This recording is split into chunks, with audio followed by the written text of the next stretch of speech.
ನಾನಿವತ್ತು ಹೋಗ್ತಿರೋ ದೇವಸ್ಥಾನ ತುಂಬಾ ಸ್ಪೆಷಲ್. ಯಾಕೆ ಗೊತ್ತಾ? ಬನ್ನಿ ಹೇಳ್ತೀನಿ. ಬನ್ನಿ, ಬರಲ್ಲ ಬನ್ನಿರಿ, ಛತ್ರಿ ತಂದೀನಿ ನೋಡ್ರಿ ಇಲ್ಲಿ.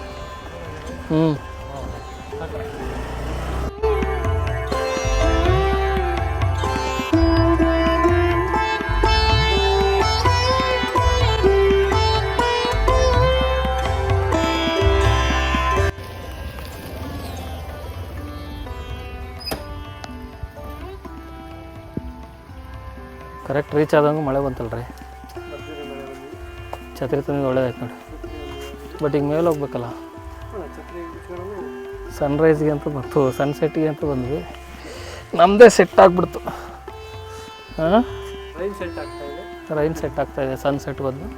ನಾನು ಈ ಕಡೆಯಿಂದ ಬರ್ತೀನಿ, ನೀವು ಆ ಕಡೆಯಿಂದ ಬನ್ನಿ. ಛತ್ರಿ ಹಿಡ್ಕೊಂಡಿದ್ರಲ್ಲ ನಂಗೆ ಟೋಪಿ ಕೊಟ್ಟು. ಗಾಯ್ಸ್, ರಾಗಿಗುಡ್ಡಕ್ಕೆ ಬಂದ್ವಿ ಸನ್ಸೆಟ್ ನೋಡೋಣ ಅಂತ. ಮಳೆ ಹಿಡ್ಕೊಂಬಿಟ್ಟಿದೆ, ಇಲ್ಲಿ ಬಂದು ಕುತ್ಕೊಂಡ್ಬಿಟ್ಟಿದೆ. ಇವ್ರು ಕೂಡ ಛತ್ರಿ ಹಿಡ್ಕೊಂಡು ಆರಾಮಾಗಿದ್ದಾರೆ. ಬಟ್ ಇಲ್ಲಿಂದ ಶಿವಮೊಗ್ಗ ಸಗದಾಗಿ ಕಾಣಿಸ್ತಿದೆ. ಮೇಲಿಂದ ಇನ್ನೂ ಚೆನ್ನಾಗಿ ಕಾಣಿಸ್ತಿತ್ತೇನೋ, ಬಟ್ ಮಳೆ ಬರ್ತೈತೆ. ಕೂತಿದ್ದೀವಿ ಇಲ್ಲಿ ಒಂದು ಮಂಟಪದ ಕೆಳಗೆ. ಇವ್ರು ನೋಡಿದ್ರೆ ಒಳ್ಳೆ ಅಮೃತವರ್ಷಿಣಿ ಸುವಾಸನೆ ಥರ ಛತ್ರಿ ಹಿಡ್ಕೊಂಡು ಅಲ್ಲಿ ಇಲ್ಲಿ ಓಡಾಡ್ತವ್ರೆ.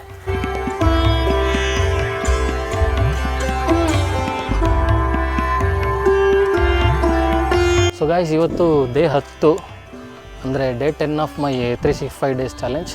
ಇವತ್ತು ನಾನು ರಾಗಿಗುಡದಲ್ಲಿದ್ದೀನಿ, ಶಿವಮೊಗ್ಗ. ಸನ್ಸೆಟ್ಗೆ ಅಂತ ಬಂದಿದ್ದು ನಾನು ಮತ್ತು ವಿಕ್ಕಿಬ್ರು. ಬಟ್ ಏನಾಗಿದೆ ಅಂದರೆ ಮಳೆ ಬರ್ತಾಯಿದೆ. ಸೊ ಮಳೆ ಬಂದ್ರೂ ಒಂಥರ ಚೆನ್ನಾಗಿದೆ. ಶಿವಮೊಗ್ಗಲಿಂದ ತುಂಬಾ ಚೆನ್ನಾಗಿ ಕಾಣಿಸ್ತಾಯಿದೆ, ತೋರಿಸ್ತೀನಿ ನಾನು. ಸೊ ಈ ರಾಗಿಗುಡದಲ್ಲಿ ಗಣಪತಿ ಸ್ಪೆಷಲ್ಲು, ಗಜಾನನ. ಬಟ್ ನಮ್ಮ ಬೆಂಗಳೂರು ರಾಗಿಗುಡದಲ್ಲಿ ಆಂಜನೇಯ ಸ್ಪೆಷಲ್ಲು. ಸೊ 2 ರಾಗಿಗುಡ್ಡ ಇದೆ ಕರ್ನಾಟಕದಲ್ಲೇ. ಬಾಸು ಇಲ್ಲೇ ಇದ್ದಾರೆ ಅಂತ ವಿಕ್ಕಿಬ್ರು ತೋರಿಸ್ತಾ ಇದ್ದಾರೆ. ಸೊ 2 ರಾಗಿಗುಡ್ಡ ಇದೆ ಕರ್ನಾಟಕದಲ್ಲಿ, ಬೆಂಗಳೂರಲ್ಲೊಂದು, ನಮ್ಮ ಶಿವಮೊಗ್ಗದಲ್ಲೊಂದು. ಇಲ್ಲಿ ಗಜಾನನ, ಅಲ್ಲಿ Hanumantha. So another day another log. Day 10ಕ್ಕೆ ಸ್ವಾಗತ. ಬನ್ನಿ, ಗುಡ್ಡ ಹೆಂಗಿದೆ ಅಂತ ಎಕ್ಸ್ಪ್ಲೋರ್ ಮಾಡೋಣ.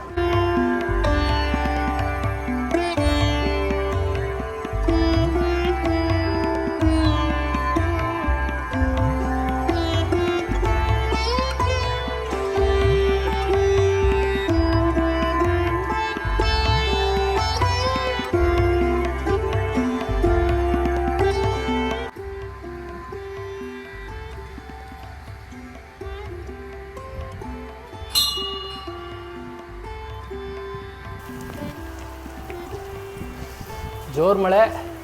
ಇವಾಗ ನಾವು ಸದ್ಯಕ್ಕೆ ಗರ್ಭಗುಡಿಲಿದ್ದೀವಿ. ಗೊತ್ತಿಲ್ಲ ಬೈತಾರ ಏನೋ ಅಂತ, ಬಟ್ ಗಣೇಶ ನಮ್ಗೆ ಆಸರೆ ಕೊಟ್ಟಿದ್ದಾನೆ. ಸಕ್ಕತ್ತಾಗಿದೆ, ಫ್ರೇಮ್ಸ್ ಮಾತ್ರ ಸಕ್ಕತ್ತಾಗಿದೆ, ಸೌಂಡ್ ಚೆನ್ನಾಗಿತ್ತು. ವಿಕ್ಕಿಬ್ರು ಇನ್ನೊಂದ್ಸಲ ಪ್ಲೀಸ್, ನಾನು ಹಿಂಗೆ ಕೈ ಮುಗಿತೀನಿ.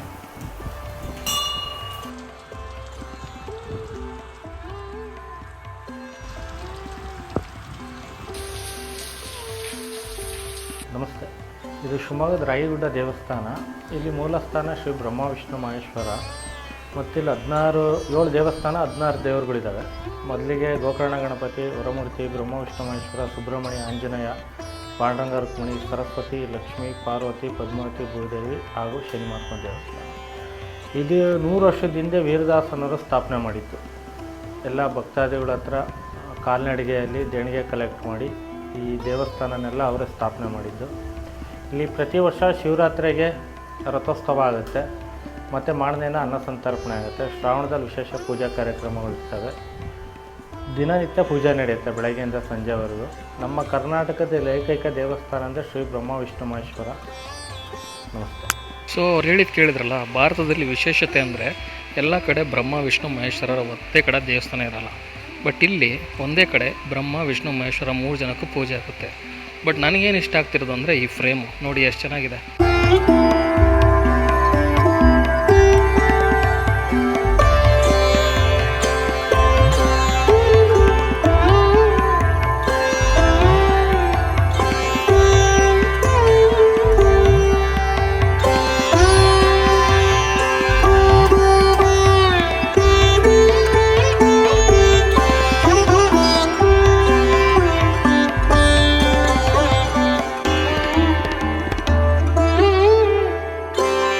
ನಾನಿವಾಗ ತೋರಿಸೋ ಜಾಗನ ನೀವು ನೋಡೇ ಇರಲ್ಲ.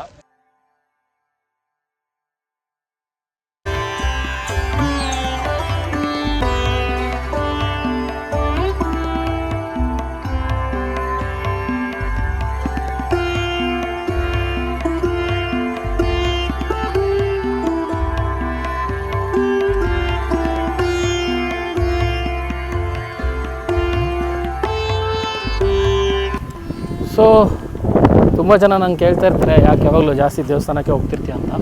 ನೀವು ಕೇಳಿದ್ರಲ್ಲ ಇವಾಗ ಕತೆ.